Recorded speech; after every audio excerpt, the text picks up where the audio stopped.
Shalom. This week we are reading Parashat Emor, beginning in the book of Leviticus, chapter 21.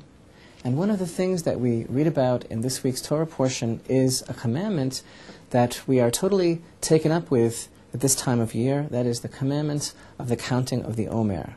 And we find here in chapter 23 of Parashat Emor the concept that God tells Moses when the children of Israel come into the land, they shall reap their harvest, the beginning of the harvest, an omer, which is a certain portion, a certain measure of barley, is brought to the Kohen in the holy temple. This is the beginning of the harvest. This is the time from which all new produce can be enjoyed.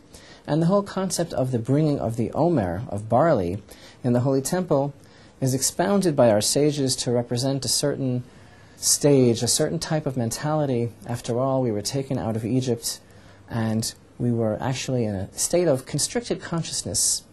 We were slaves when we left Egypt, and it took us some time, took us some weeks to be able to build ourselves up to the point where we were able to have an expanded consciousness, able to be more spiritually sensitive and attuned and worthy of receiving the Torah.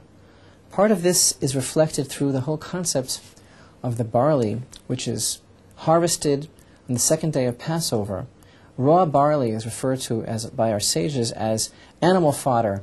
It's not fit for human consumption, this raw, coarse grain. This is what is brought to the temple. And then at the same time, parallel to the commandment of the reaping of the barley, we have the verse in verse 15 of chapter 23, you shall count for yourselves from the day after the Shabbat, which we learn is actually a reference to Passover. From that day, when you bring the omer of the waving, 7 weeks they shall be complete. And this is the concept of the count down or count up of 7 complete weeks from Passover to Shavuot, to the festival of the first fruits, the anniversary of the giving of the law. During this period of time, we have a process, a spiritual process of refinement and introspection as we count 49 levels from Passover to Shavuot. And this is parallel, this counting, to the bringing of the barley in the holy temple. At the end of the count, when we have ascended and we are ready to receive the Torah, ready to truly become free, to receive our constitution. On Passover we received our emancipation and perhaps our birth as a nation, but it's not until Shavuot, when we receive the Torah, that we are truly ready to live as a nation. And on Shavuot there is a very singular, very unique offering that is brought in the Holy Temple that we read about right here in this week's Torah portion, Parashat Emor. We read about this twin loaf offering that is brought in the Holy Temple. From your dwelling places you shall bring bread that shall be waved, 2 loaves made of 2/10 ephah, they shall be fine flour, they shall be baked leaven, first offerings to HaSHem. This is really very unique because there is actually a prohibition, generally speaking, in the Holy Temple. Nothing is brought which is chametz, nothing is brought which is leaven. As you know from our studies about Passover, leaven represents a certain type of human hubris. It represents the entrance of ego, of a certain kind of condescending spirit, of haughtiness.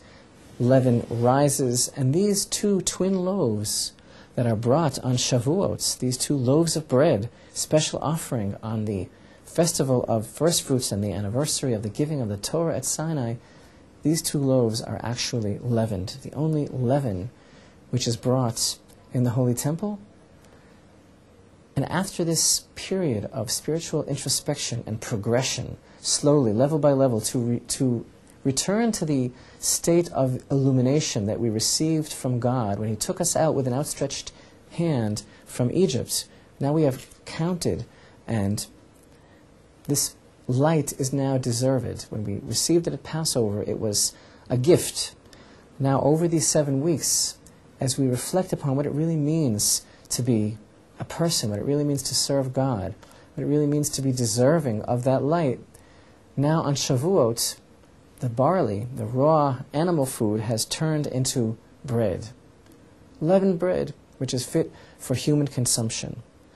Because it's only when we receive the Torah, when we work diligently in progression, level by level, so that we can understand and deserve our relationship with HaShem, that's when we are truly free. We become people, and we have those twin loaves that we bring to HaShem, no longer level of raw barley. We become men, as it were, created in the divine image and ready to serve God with all our hearts. And this is truly the essence of Shavuot and the essence of the period of the counting of the omer, which is the bridge between Passover and Shavuot.